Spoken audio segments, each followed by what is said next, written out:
Magandang umaga sa inyong lahat mga kamukmok dyan.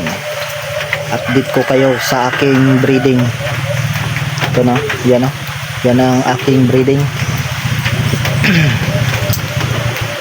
Bigay ko na sa aking pamangkin ang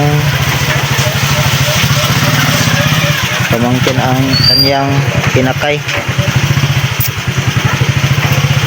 Wala kaming hand ngayon kasi palaging umulan na dito sa amin. Dalawang araw na yata at saka merong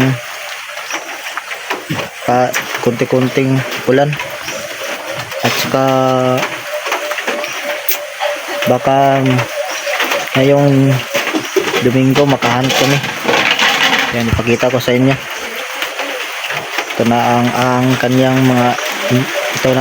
inakay. Isa lang ang nabuhay, yung isa ay nawala ng buhay pag tingin ko na mga kamukmok.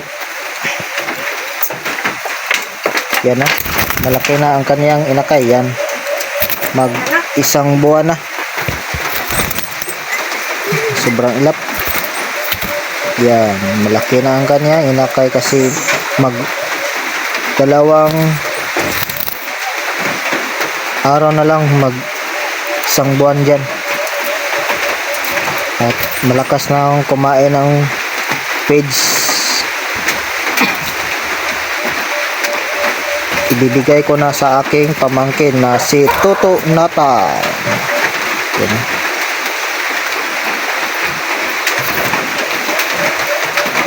Walang lasak ang kanyang inakay. Manang-mana sa kanyang ama. Yan, walang lasak. Ulihin ko para makita nyo ng mabuti. Let's go. Yan na, sobrang laki kanya, oh. Sobrang taba, makain ng feeds. Yan, oh. Sobrang laki na.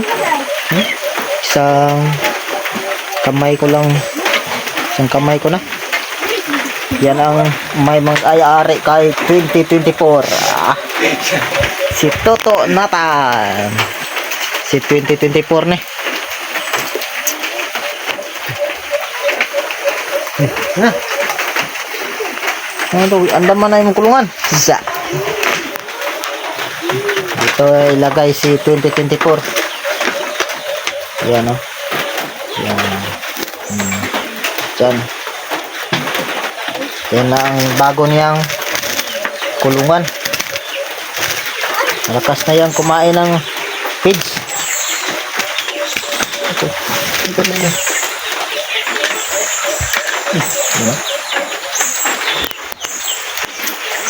Walang puti. Walang lasak ang kanyang balahibo. Yan. Sobrang ilap niya kasi hindi nasanay sa tao. Sobrang ilat niya.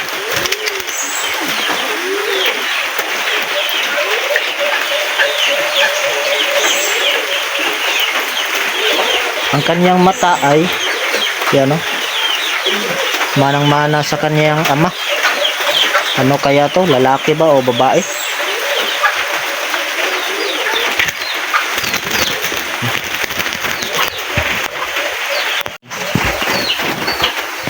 Sana mangitlog naman ulit itong breeding na to.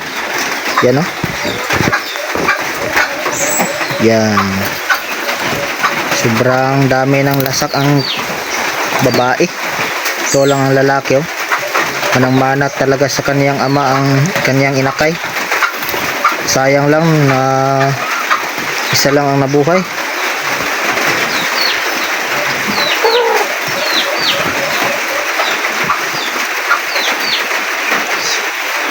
Sana mangitlog kayo ng ulit para meron namang pinakay.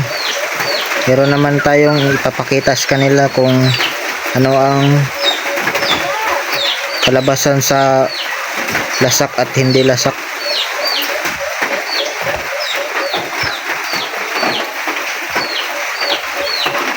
Ito na mga kamukmok, ito na ang kaniyang inakay, oh. Yan, oh. Laki na. Yan. Ano kaya yan?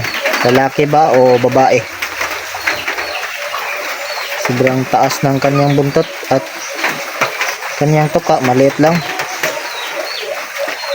Hindi ako marunong tumingin ng inakay o laki ba o babae. Anong tingin nyo? Lalaki ba o babae?